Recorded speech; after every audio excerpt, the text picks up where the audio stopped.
भारत से जो टकराएगा उसको इस प्रकार से फाड़ दिया जाएगा। এবার জনসভা মঞ্চে বাংলাদেশের জাতীয় পতাকা ছেড়লেন বিজেপি নেতা ও তেলেঙ্গানার বিধায়ক টি রাজা সিং। তার দাবি বাংলাদেশে হিন্দুদের হত্যা করা হচ্ছে এবং তাদের দোকান লুট করা হচ্ছে।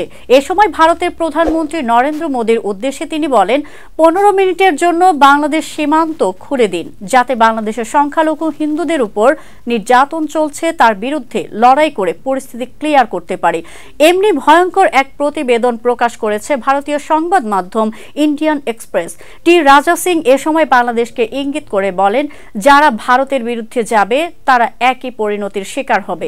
এ সময় তিনি একটি তলোয়ারও বের করেন এবং বলেন, এই তলোয়ার কেবল খাপের মধ্যে পুরে রাখার জন্য নয়, এটি প্রতিটি হিন্দুর বাড়িতে থাকা উচিত।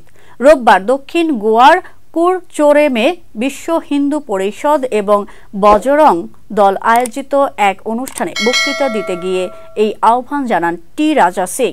এ সময় খ্রিস্টান সম্প্রদায়ের সদস্যদেরকেও আহ্বান জানিয়ে তিনি বলেন, আমাদের উদ্দেশ্যে যোগ দিন এবং লাভ জিহাদের বিরুদ্ধে লড়াই করার জন্য সবাইকে একত্রিত হতে হবে।